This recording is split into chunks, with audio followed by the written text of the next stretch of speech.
I think we are live. Welcome to Coffee with Christy and Crew. Super excited about today because we have a great topic and some awesome guests. So if you are joining us for the first time, I am Christy Grossman. I'm the CEO and founder of OpsBoss Coaching. We are the premier operations coaching, training, education, and community in the country. Super happy to have you. We try to do Coffee with Christy once a month for our coaching clients and periodically open it up to the community. I thought this was a topic that I really felt was really great for everybody. So we're glad you're here.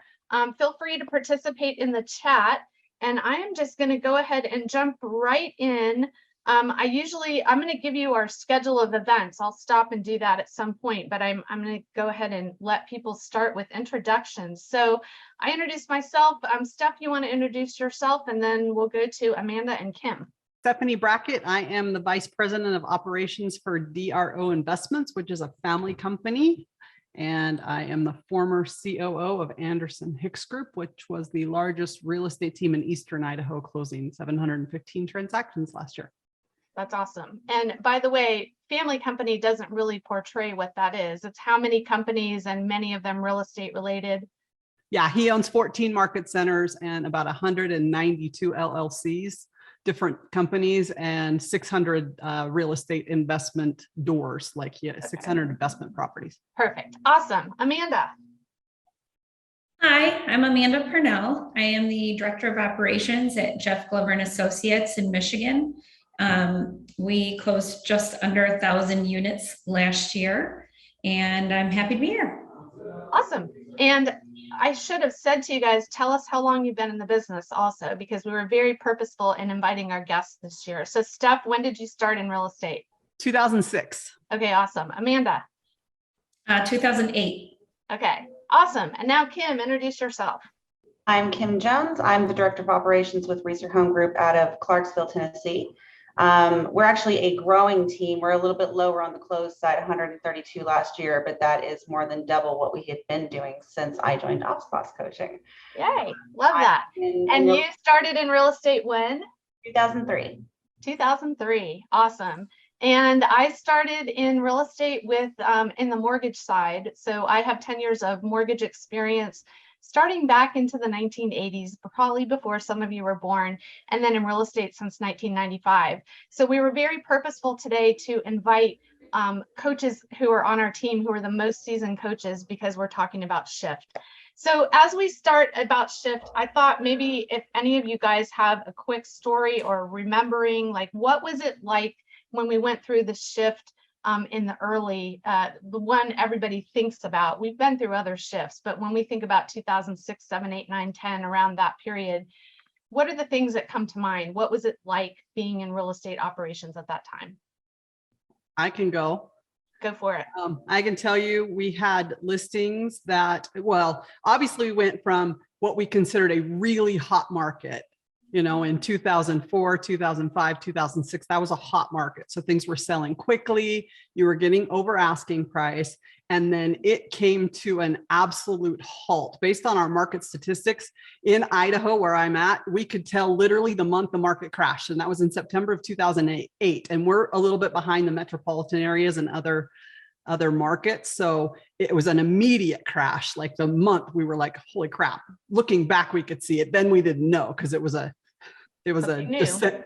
Yeah, descent that kept happening. But what that looked like was all of a sudden inventory numbers skyrocketed. We had a ton of inventory on the market. We got flooded with inventory.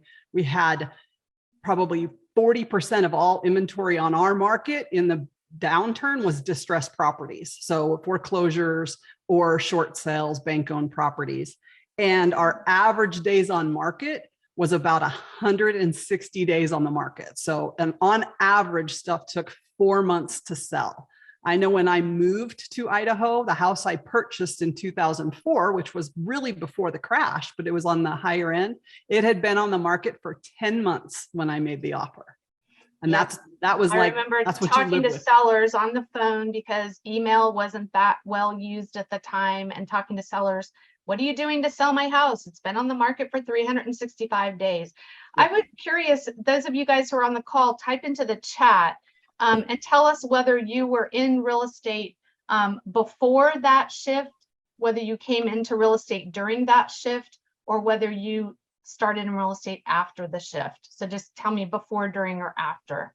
Just curious. Amanda, Kim, anything you guys want to add about what was it like back then before we dive into the mindset and systems? Sure. Yeah, so I remember short sales very thoroughly. That was something that we kind of mastered really early on. I had 4 phones on my desk, and first thing in the morning, I would get in early and I would start dialing the banks to get a hold of our short sales specialist at each bank, because you would sit on hold for hours before somebody would answer. And this was back when too, we would have to fax like 2 inches thick of all of the paperwork for a short sale. And then by the time you get somebody on the phone, they go, somebody must have picked the fax up off of the fax machine because we don't have it. Can you send it again? And you'd have to start the short sale process all over again. So, but yes, I would have 4 phones all on hold at the same time trying to get a hold of short sales Okay, that's specialists. awesome. I Love totally forgot about that. Kim, Yeah. anything you want to add? Big packets. Yes. Now it's just like a Anything? page long and dollar, but yeah, we had like the 4 to 6 and sometimes a year long calling the sellers every week. Here's what we've been doing. And it wasn't like, we posted on Facebook. It was, we put your listing in the newspaper. We put it in this magazine. We've got flyers over at this location. We've called your neighbors, that kind of stuff. And it was a little bit more time consuming than some of the things now, but it was constant. It was more constant communication. It took more effort to sell a home than just throw it in the MLS and we've got 25 offers in our inbox. Right. So, and I think you guys who are on the call are starting to see some of those things happen just in different ways in your market, right? I remember the house, I work in a home office, the house I'm sitting in now, when we built it, we wrote our contract and mortgage rates were at 13% for a 1-year adjustable rate mortgage that would go up 2% per year and up to 19%. That's what interest rates were. And yet the reality is all of us, I think, we're in real estate, we're on teams that took market share like nobody's business during that time, because the people who have to buy and sell still have to buy and sell.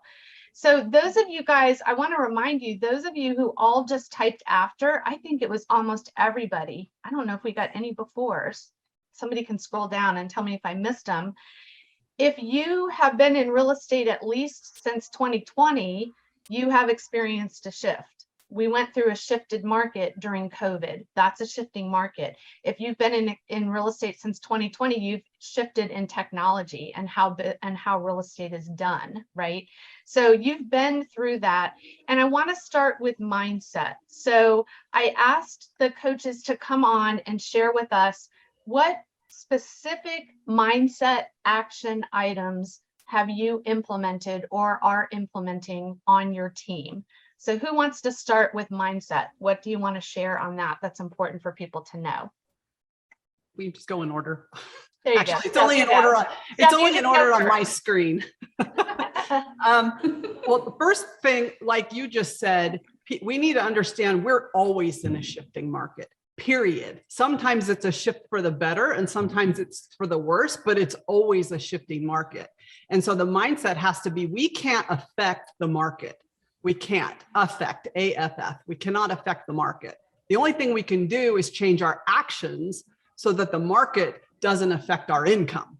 And that's what we have to remember in a shift. There's always going to be something different we're going to need to do. And if we continue to do the same old thing, the market changes and we don't, that's when we lose. That's when you will end up working yourself out of real estate. The people that won't survive this shift do not adapt. They refuse to adapt. So you have to adopt the mindset. What can the market teach me today so that I can make changes so that the market doesn't affect me tomorrow and I still have that income? I think that if you have that mindset, you can't go wrong. You will, there is an opportunity to win in any real estate market. People have to live somewhere. Yeah. There are people that have to move, buy and sell no matter what, right? Life goes on. Babies are born, people die. That sounds really Yep. sad, but it's truth, right? Circle of life. So it's what are my actions? What do I need to do to fix that? Okay, awesome. Amanda, what do you want to share about on mindset? Yeah, so on our team, we're focusing very much on the mindset of, kind of like Stephanie said, this is an opportunity.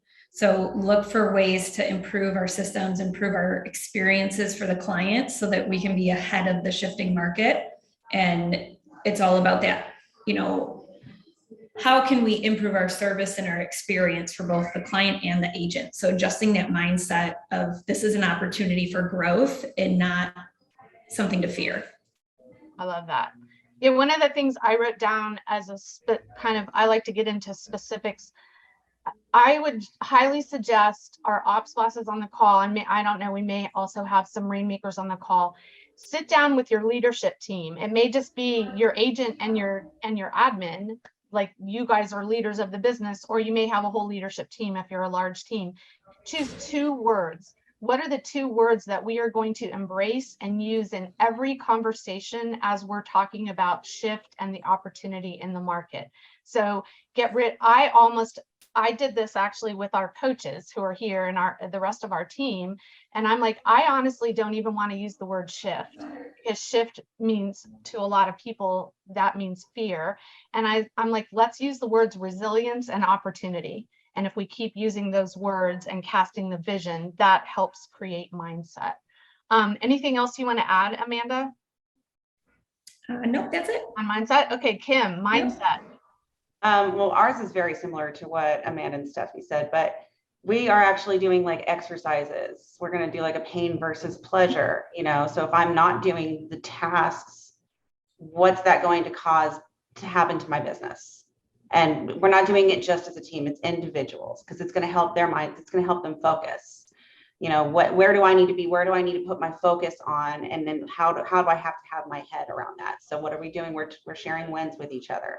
Anytime anyone gets a win as a team, we're putting it into our group chat. We're talking about it on our morning huddles, just to keep each other built up in that and keep each other motivated. Because I've seen a lot of people fall out of it that are single agents, not that they can't do it, but I've seen a lot of, single agents joining teams during shifts because they need that help with that mindset focus. Yeah, so it's another opportunity for us on the recruiting side to increase our value proposition.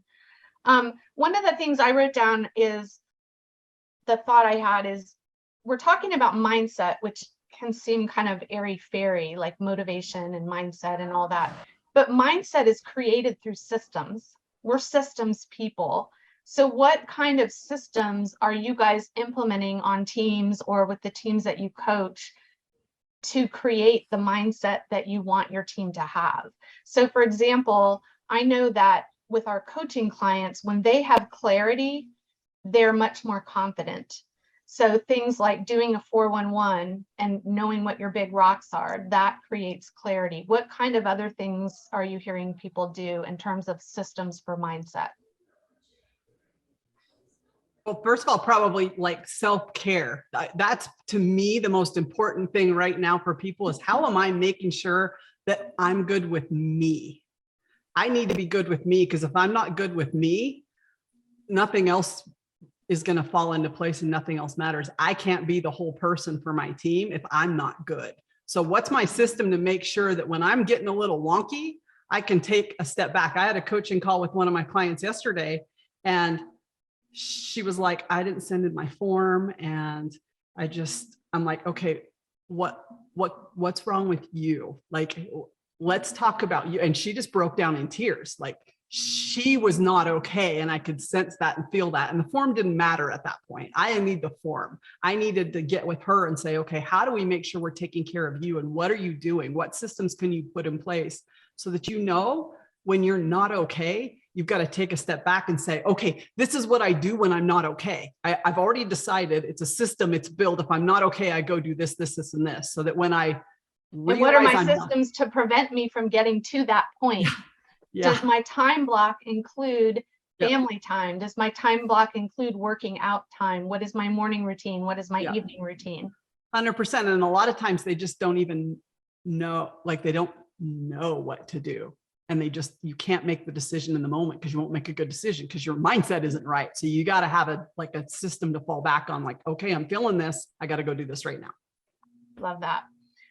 Power-ups is another thing. If your team has gotten away from power-ups or affirmations, gratitude, all of those kind of things. And then the other thing I would add on mindset, and unless anybody has anything else you want to add before we go to systems, is are your goals posted? And if your goals are posted, I'm actually talking with many of my clients about changing the focus from goals to activities, because we need to get those small wins and we need to really be focused on the activities. A lot of our goals that we hit the last 2 years, we hit in spite of what we were doing, not because of what we were doing, and we fell into bad habits. If we go back to focusing on our activities and making sure we're doing the right activities, doing the right number of activities, then we can celebrate our small wins. That's going to improve our mindset, and the results are going to follow from that. So that was the only other thing I wanted to add there. Okay, systems. So I asked each of you to come with a system action that you or your coaching clients are taking. So Steph, do you want to start with that? Yep. The first thing you need to do, and you should do this quarterly, I had it built into my system anyway, because that's how often I needed to update my systems. You should have something built into your system to reevaluate and update your systems every single quarter. And right now, what that means is I've got to go through, and this is how you prioritize it. I've got to go through all my systems. The ones that have the most client interaction need to happen right now. That's first. So your active listing system, your pre-list, all of those need to, like, they have a ton of client back and forth right now. Those need to get addressed because we've got communication going out to clients that probably is outdated. I just talked to another one of my coaching clients this morning, and she's like, I just looked at our active listing system, and we've got 2 emails going out a week, every single week, to all our sellers.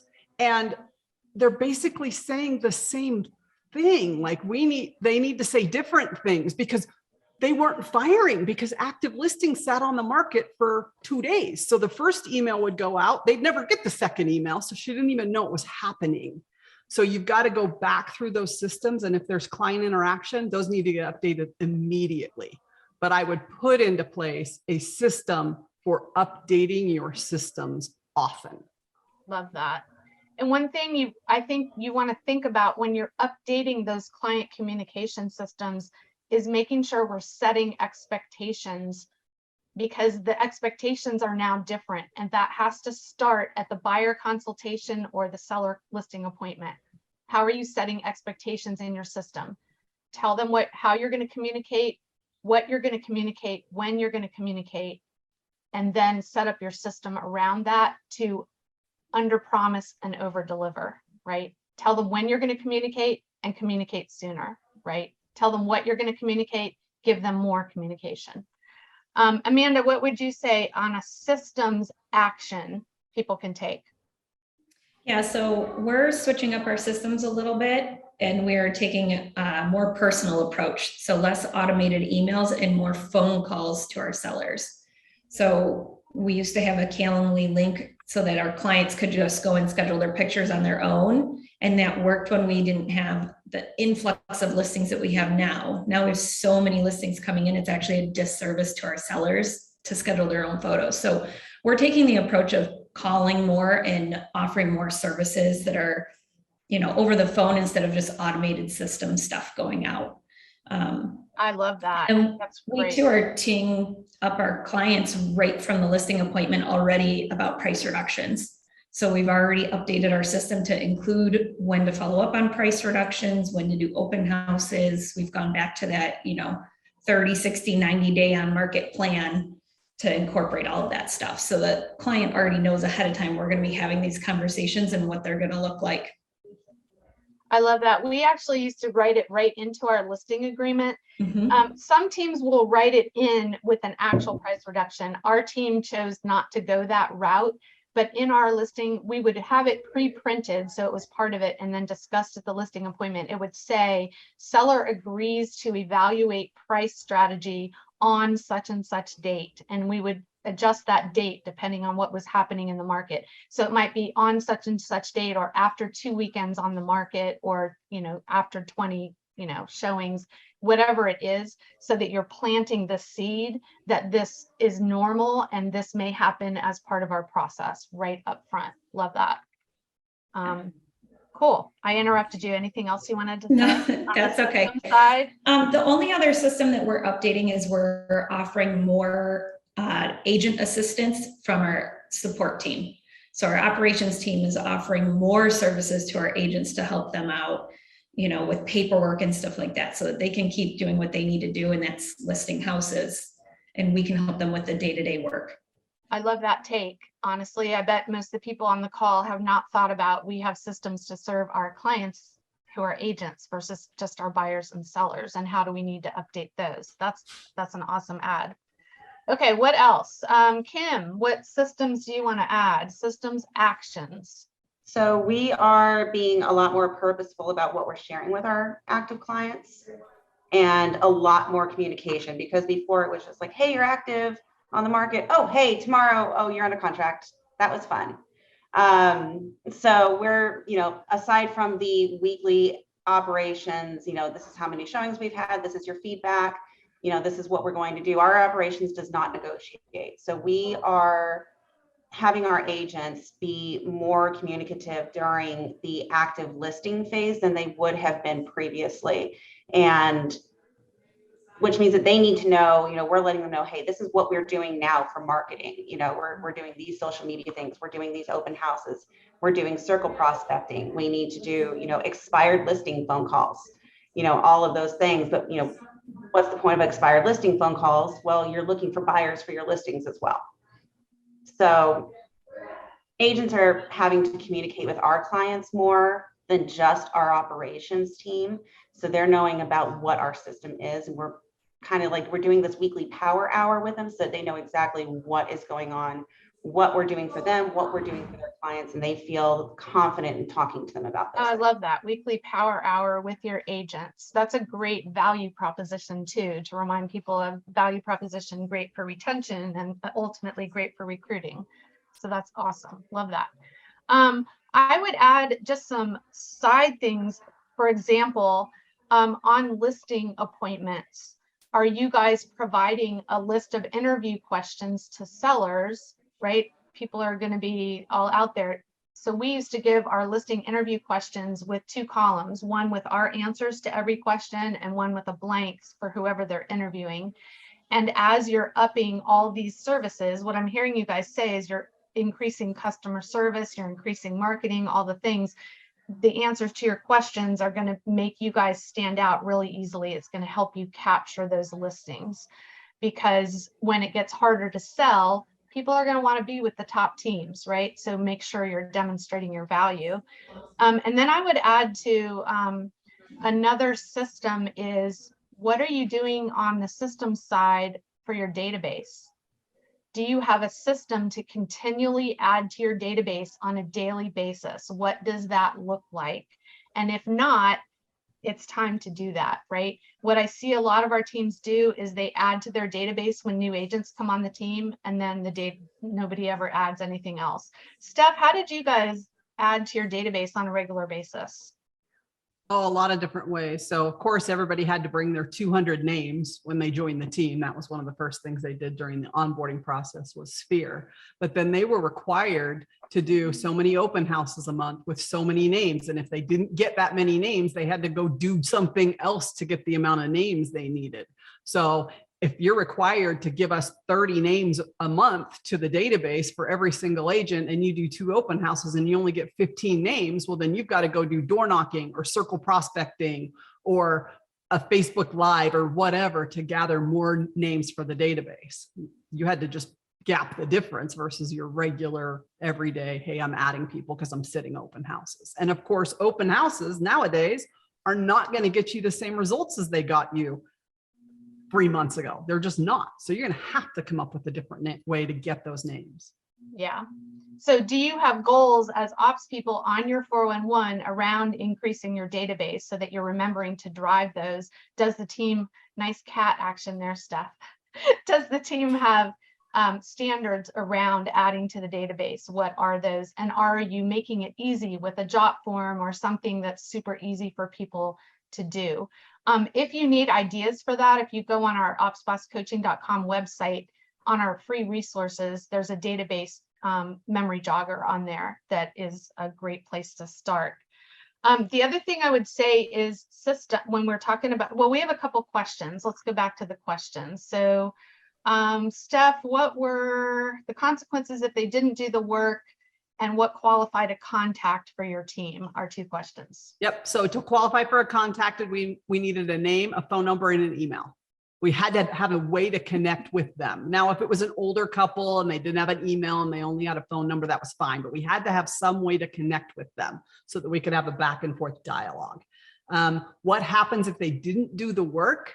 Guess what? They didn't get team leads. They get pulled out of rotation. If you're not going to do the work to add people, we're not going to add people for you. It's a 50-50 relationship. We will provide you with 50% of your business. You need to provide the other 50%. So it's pulling out a lead rotation. That's what it's the only thing. They're independent contractors. I can't tell them what to do. I can just tell them, hey, if you don't do these things, I won't help you grow your business. If you do this, I will 100% support you, come alongside you, and provide you with additional business. Okay, and then the last question, Anna wants to know, what system did you put in place to update your systems? Was that simply just a task reminder in Brevity that recurred? Todoist. It was in Todoist. It was a recurring task, and I had in like Q1, open house, pre-listing, listing. And then in Q2, buyer contract, listing contract. In Q3, and I would just rotate through all my systems. So every single system got a full overhaul every single year. And then of course we have an opportunity log. So if anything happened that was funky, we're constantly fixing broken things. But I like what you said earlier, which is at this point, you may have that rotation of doing it, but we need to adjust and be flexible and go back to where are we communicating most with people and adjust our systems there. Right. Another and I was going to say, system- Christy, one system that like literally went by the wayside for everybody in real estate was your showing feedback system. Nobody cared. Like if you didn't buy my house, I don't care. I have 17 other offers. I don't care that you thought it smelled funny. And that's one of those things that's gone by the wayside. And now people that have been in the industry for 2 years are like, holy crap, sellers want feedback on their showing. What do? I need to figure out how to get them that feedback. You have to have those type of systems in this market. Yeah. And that becomes, it's an opportunity for us to put ourselves back into our clients' shoes, right? If we're going to reset expectations, we have to understand what their thought process is. So pivot the market to my home isn't selling. I've been going through hearing all year about everybody selling their house and getting 20 offers and all the prices escalating. And wait a minute, now you're telling me that, you know, we didn't get any showings this weekend, or we didn't get any offers this weekend. So the second there's a showing, the first thing the seller wants to know is, well, how did it go? Are they going to write a contract? Like, picture it's you and you just kept that house clean with your 5 kids and the agent left. You want to know right away. The thing that's different about this shift than the shift that we all were talking about at the beginning of the call is speed. There is a speed that's expected in today's world that did not exist during the last shift. So how quickly can your systems work to get you the information you need so that you can communicate really well? I think communication was one of the themes that came out. Let's talk about money systems. What systems or changes or things are you guys doing on the money side, knowing that we're in a shift? I would say, look, everybody gets sloppy in a crazy market. They get sloppy with their expenses. They get sloppy with their lead gen. They get sloppy with a lot of different things. And money is one of the first things you'll start feeling as the market shifts. All of a sudden, you don't have the balance in your account is suddenly dropping and not increasing. And you're like, ooh, holy crap, I'm seeing my balances drop. And that's because I'm still spending as much as I was spending, but I'm not bringing in as much as I was bringing in. So you should be reevaluating your spending constantly, but we get sloppy in a really crazy market. So someone's got to put the brakes on and say, okay, what can we cut? I know a lot of my teams have done, that was like one of the first things they did. And a system for that is, and we did it during COVID. I saw it in COVID. Okay, here's my level 1 cuts. If we hit this barrier, these are the things I'm going to cut. Now, if we hit this barrier, these are the things I'm going to cut, so that we're not making a decision when we're already there. It's really hard to make a decision when you're already in it. You're like, holy crap, now I got to lay off half my staff. Just do it first. We want to make objective decisions and not emotional decisions. Yep. I think what that means is, if you were looking at your profit and loss statement once a month, you should now be looking at it once a week. That's 100%. A systems change. Do you have that on your calendar to sit and go over the numbers once a week versus once a month? It also means things like return on investment. What is your system for knowing where your leads are coming from, so you can evaluate the return on investment that you're making to get those leads, right? Are you asking every single seller and buyer, how did you hear about us? Why did you choose us? And do you have a tracking system around that? I will tell you that a lot of people think they know where their leads are coming from because they all come off the website and they all think they're internet leads. But half those leads are probably past clients or sphere of influence or referrals that you're not thanking the referral partner. So what is your tracking around that, right? What else, anything else you guys want to add on money systems, lead systems, tracking, things like that? I was going to say one more thing that you need to make sure you have, that a lot of people didn't have, is market data tracking.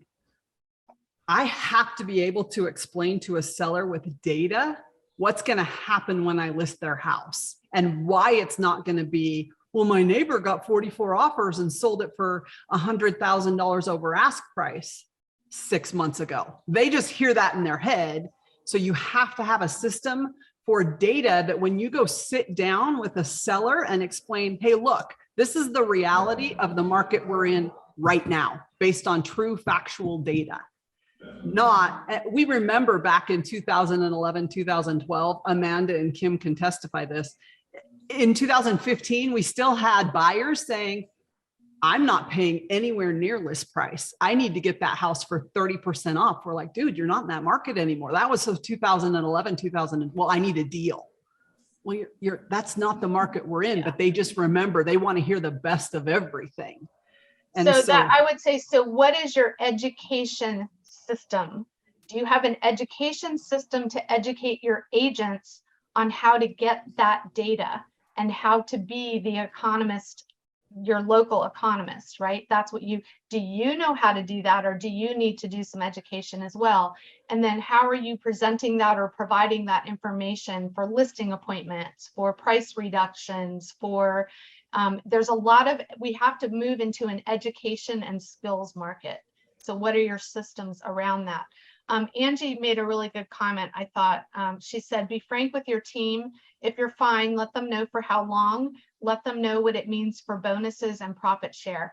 I think that goes back also to the mindset question, as what is the mindset? And I think the mindset of leaders right now is confidence and transparency, right? Confidence, transparency, and focus on activities. That's what gets us not just surviving, but actually to thriving.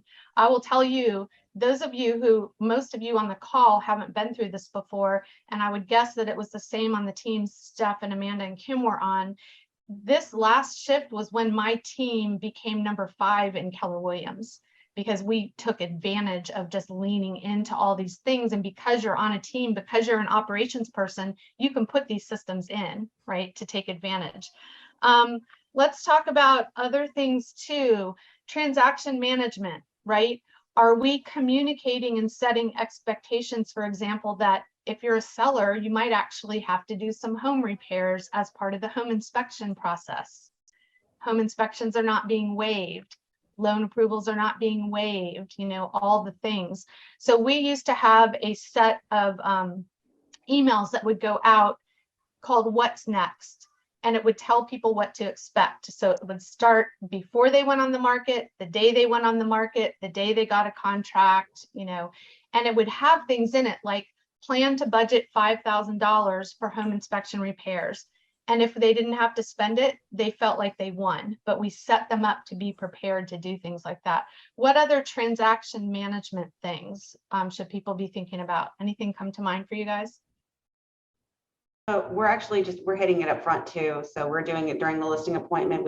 Travis and I actually just spent like 2 weeks completely revamping our listing presentation to include things like repairs and pricing, time on market, updated market stats, all of those things, to hit it right at the beginning, so that when we do come back to them and say, we have to do this, we have to do that, you're going to have to make repairs, it's not a surprise to them. So when our TCs get the active listing, or when it goes under contract, we have a whole email that just lays out every single step. And then they're calling and saying, okay, I just sent this email, I'm going over it with you. I'm going to hold your hand and do this step by step. So now I'm going to call you, okay, it's time for repairs. Okay, it's time for this, it's time for that. And they're just doing one little thing at a time, and it helps our clients feel communicated with, not overwhelmed. But there's no surprises because we're hitting it right at the beginning. Love it. One last thought I wanted to share too. I know we have a number of people on the call who are on smaller teams, either small teams or agent and you. One concept that we embraced was no lead left behind. You're paying a lot of money for your leads. You're putting in a lot of time to get leads. And we all know that we have challenges sometimes.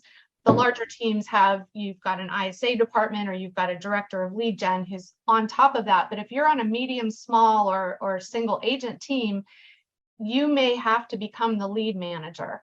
I actually took that under my wing back during the previous shift and made sure I knew what was happening with every single lead.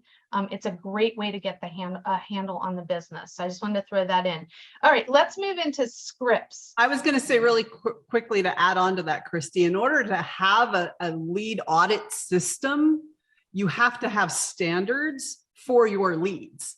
So if you don't have standards set as to what the lead generation model looks like on your team, there's no way for you to audit to make sure they're being met. What I mean by that is, okay, if I say, if this person is in this status and is an A priority, the team standard is you must contact them every 3 days. And that way I can just go into the system and say, show me everybody in this status with this tag. And if they haven't been contacted in the last 3 days, they're outside of team standard and we need to go fix that. I can have a conversation with that agent to say, hey, I'm going to need you to clean up your pipeline.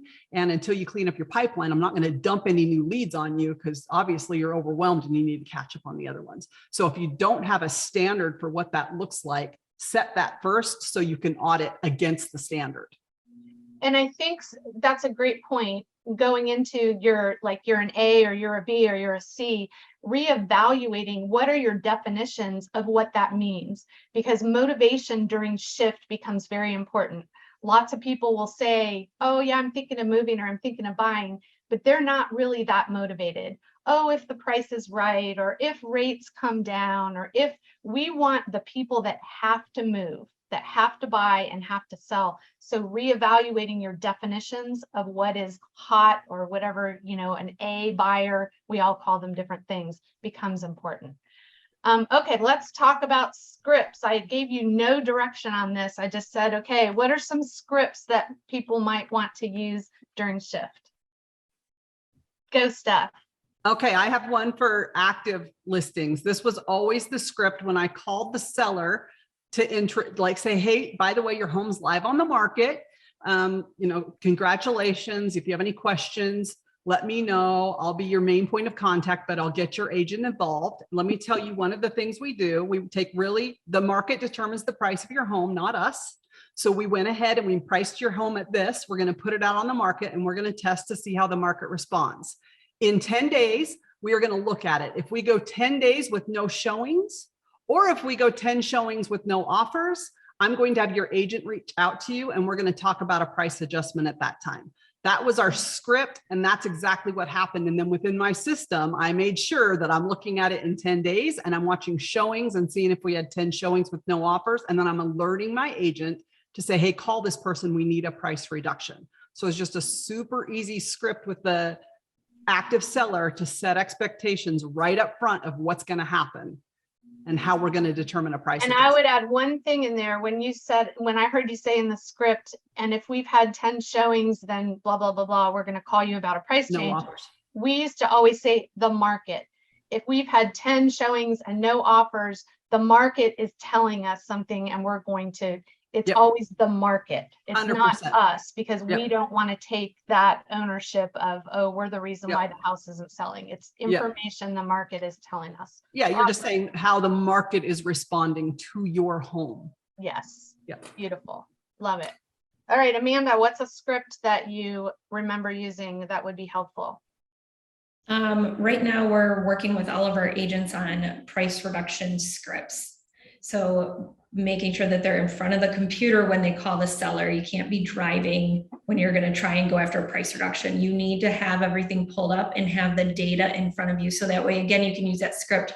The market is telling us, since we went live on market, here's how many homes have come on. Here's what their price per square foot is compared to yours, how these homes are similar or different from yours. Because the last thing you want is for that seller to say, well, what about this house that's down the street from mine? And you don't have the computer in front of you to pull that up at that moment. And we're also role playing with them on having both what's been active since they went on the market, what's gone pending since they've been on the market, and what has closed since they've been on the market, and using all of that MLS data and statistics to go after the price reduction instead of just, we haven't sold, so we need to adjust price. Yeah, so back in the day, we did the same exact thing. We had a standard email and it was long and it had to be custom done because every house has different comps. Up front, we would ask the listing agent, when we run comps, to send their market update, give us the parameters. So they would give us the parameters right up front. Has 4 bedrooms, 3 baths, it's in this subdivision in this school district. So that now the operations person can prepare the information. And automatically every 2 weeks it went out with all of what Amanda said, along with another list of here's what all the showings were, here's what all the feedback was, here's all the marketing that we did, these are all the websites it was on. So it was information that they already had received from us as it came in, but then we compiled it together. And our goal was actually that we never had to ask for price changes. About 80% of the time, we provided so much information so often that sellers would call us and say, hey, I think I really need to adjust my price. What do you think? That's the ultimate goal, right? And So, the beauty is that technology, we all know that the technology's changed so much. A lot of systems can actually send those things automatically. You can say, okay, in Brivity, set up a market alert or a listing report that says, send them every week what's active, pending, and closed within a half a mile of their house, period. It's right. super easy with technology. Christy had to do it manually every single time. Yep, love it. Kim, what about a scripts? What's happening with you? We've got a few that we're working with our agents and our operations team on. Both of my TCs are less than a year in the business right now. So I'm working with them on things like we didn't have to chase down feedback. So we're calling agents, we're doing like mock phone calls on our little operations time that we do every other week. How do you talk to an agent to get the feedback because you're not licensed? So what do you say? What do you not say when you're not licensed? So we've got little things like that, but then we're also we're working on a version of the promise script with our agents to work that referral business from our past clients and current clients. Also staying ahead of the market with pricing so we don't have to get so many reductions. So one of the things that we're, we give those stats at the beginning in our listing presentation. So we're actually the #1 team in our area for resale, meaning we're not getting our listings from a builder. Ours is 100% resale. So for that, we are the #1 team in our area. And the way that we are doing that is we're pricing you right from the beginning. Here's your $10,000 range or $15,000 range. This is within the market, and the beginning of that range actually goes a little bit below the market so that you can stay ahead of the other listings, because the first decision that people are making is online. And if they don't like your price for the features that they're seeing comped against somebody else's house that they're looking at on Zillow, they're just going to skip you. They're never going to look at it. So if we're priced properly, we're priced below those prettier, slightly prettier listings, you're going to sell your house first and not sit on the market for 4 months. So we're working on scripts around that to teach them how to have those conversations, because the majority of our team got in during COVID or around that time. So I want to plus onto that, because I didn't know you were going to say that, and share one of the scripts that we used to do. So when we used to go on the listing appointment, we did not set a listing price. We had to write legally something into the listing agreement, and we would write approximately such and such. But we would actually give a range, and then the agent's script around that would be, we're going to go over the comps today and see what the market is telling us. We will do this again just before you go on the market, because our goal is always that your home sells rather than being the one that sells everyone else. And we want to take advantage of today's market versus trailing the market down. So we actually focused our listing appointment not around price, but around what we were going to do, our statistics for selling, our list price to sale price ratio, all the things, how we were going to communicate, all the things that made us stand out, and focused on, you need to make sure you're choosing the right team to work with, the best negotiator, whatever it is. The price is just something we'll figure out later. That was kind of the focus. So we'll do this again just before you go on the market, because our goal is always that your home sells rather than being the home that sells everyone else. We want to take advantage of today's market versus trailing the market down, was the script. And then it's funny, because that's almost the same thing that we just went through, Christy. We were doing the exact same thing and pricing it right before we went live to make sure we were getting the most money for it, because the market was shifting so rapidly up, especially if they were doing like a transformation type thing on their home and they wanted to get it staged and repaired. Mike turned in listing paperwork. Not one of them ever had a price ever when he turned it in. It was wait till after. Well, check staging. with your broker on that, because in Yeah. some states you have to have a price on your listing agreement. Yeah. But you can get around that and saying you'll reevaluate. That's why we did it. We're required to have an actual number, so we can't say approximately. We have to say 325,000, but that's what we do, a couple of days or, a day or two before. If we have to change that price, a few months ago, we could increase that price by $10,000. Yep. Change it, initial it, get it on. Yep. But now it might be a little bit lower. We don't know. Right, exactly. Yep. So another script that we incorporated into our buyer and into our listing, our buyer consultation and listing consultation was, did you know that what you hear in the news and on social media typically lags our local real estate market by 30 to 60 days, and it's changing weekly and sometimes daily.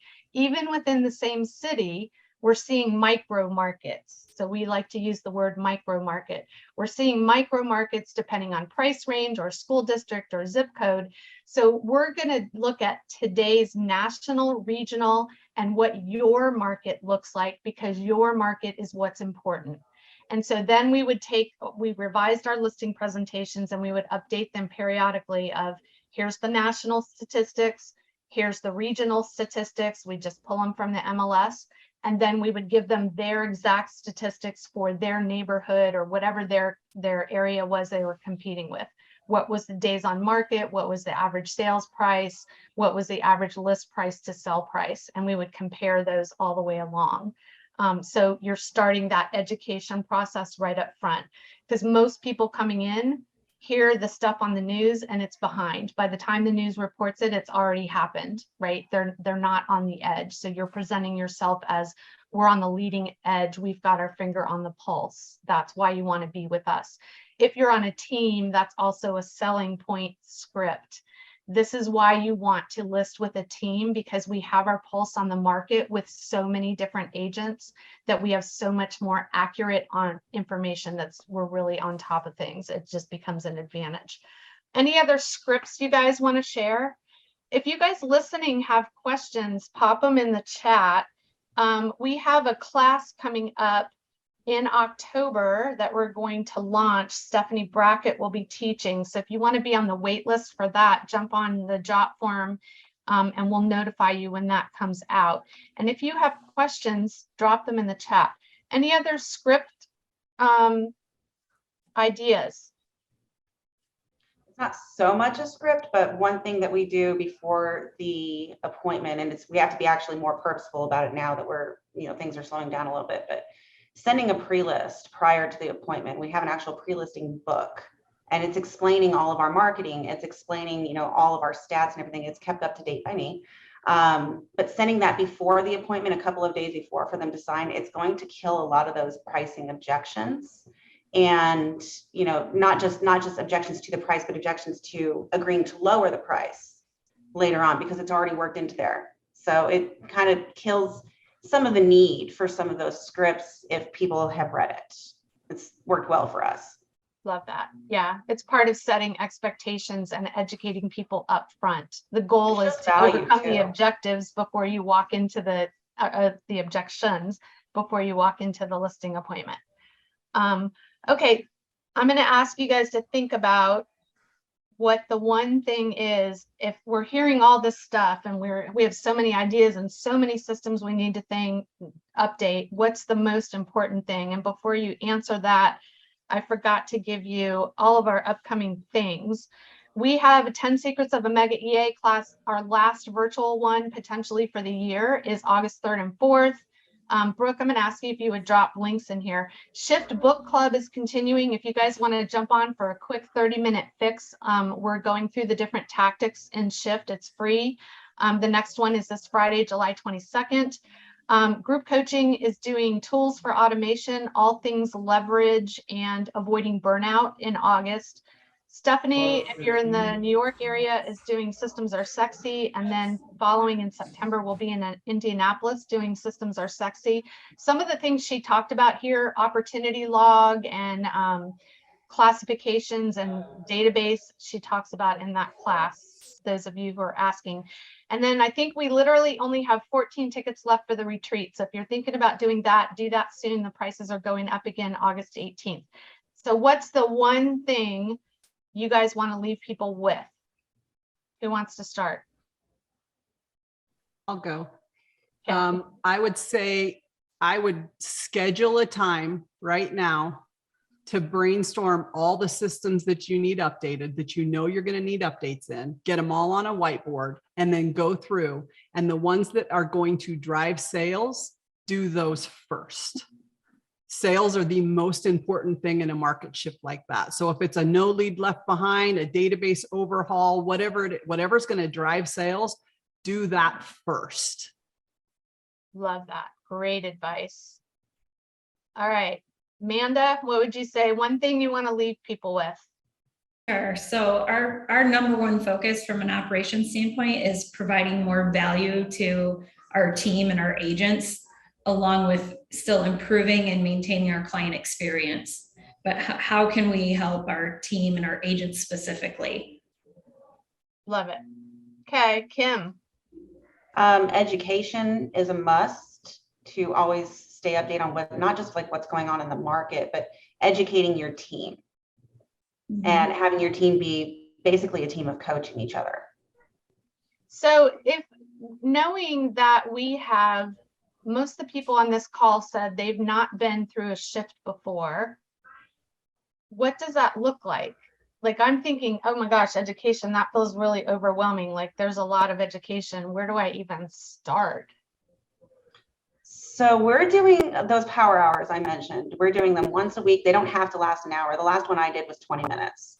And we pick a topic and we teach on it. And it's turned more into, rather than just a teaching half hour to an hour, it's turned more into a team mastermind where we're bouncing ideas off of each other. We're building those systems. The agents feel completely free to be transparent with me on what they would like to see added to our systems, which I love.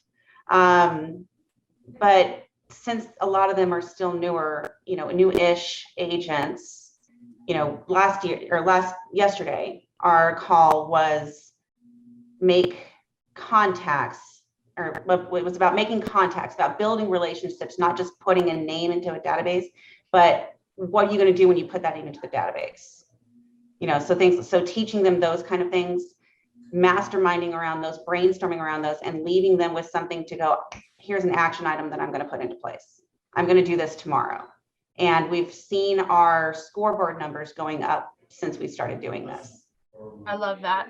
I think we We're sometimes don't realize the gaps, that there may be gaps that people don't know what to do. Do they know what to do? Do they have clarity? Can we create clarity for them?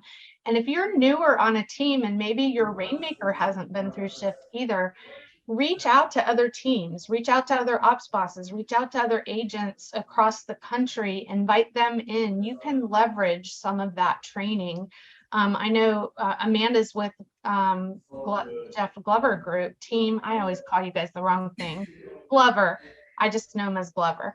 And they're doing an awesome retreat. Like, are your agents going to something like that? So lots of education opportunities. And then I think what Steph said is really important, to go back and prioritize. Do you have the sales? And are we driving things, the most important things? Because we can end up with a long list of things to do and not be doing the most important things. So are we driving sales, and are we updating our systems that have the most communication with buyers and sellers and agents? So are there any questions? If there's any questions, feel free. You guys have some awesome stuff, Amanda and Kim, with amazing experience here. Feel free to reach out if you guys have any questions. Thank you, Sarah. And we'll hang here if you have any questions. And otherwise, we're going to finish up the call and hope that we see you in book club. And I can't remember, Brooke, do we remember what tactics we're doing on Friday? I can probably look it up real quick. I was about to say, if you give me 1 second, I can pull it up. If you want to join the book club and you haven't been on the previous calls, you're welcome to register. And when you register and get the notifications with the Zoom link, it'll send you the links for the previous calls. And even if you weren't on them and you just want to join in at this point, you're welcome to do that. And I have those tactics up. We'll be covering tactic number 7, price ahead of the market, seller pricing strategies. So that's pretty fitting. Tactic number 8, stand out from the competition, seller staging strategies. And tactic number 9, create urgency, overcoming buyer reluctance. Love that. Okay, Heather had a question. Any other recommendations for small teams? It's just my agent and I. I think all of us started out that way. I started out, me and 2 agents. Steph, you started out with 2 agents. Amanda's nodding, yeah. So anything, is it different or is it the same? I would say it's the same. Sorry. Oh, that's funny. I saw 3 people go, it's the same. It's the same. Go ahead, Amanda. When I went into the first shift, it was just me and my team lead, and we did have 1 buyer agent.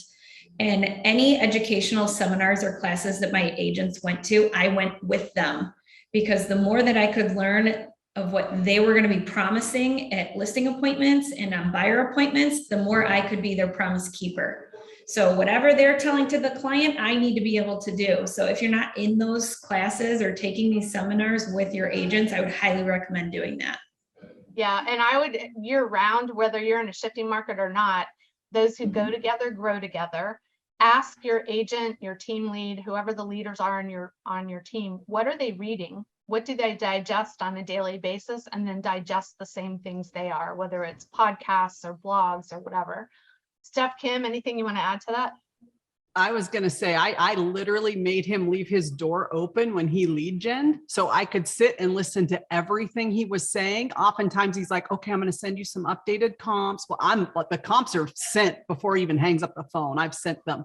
So you just like listen to everything he's saying so you can hear, and you're delivering on those promises, because their follow-up is, I mean, my agent succeeded in the most crappy market. He got in 2008 in my last team. So he got in the worst time. He was successful because of his follow-up. And I was the one who helped him make sure he was doing what he said he was going to do when he said he was going to do it.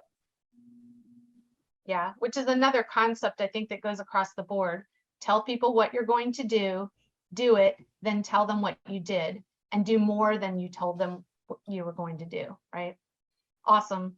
Any other questions? If you guys don't have other questions, we are going to wrap it up. And if you have other questions, it'll be interesting. So we're launching the new class October 5th, and that will be 3 months from now, after having been through months and months. Some of you guys are just beginning to shift, and some of you guys have been in shift for a while. by October 5th, you'll have a good handle on it and be ready to level up 10 exit. So we'll see you then. And thanks for coming. Thanks, coaches, for sharing. Really awesome.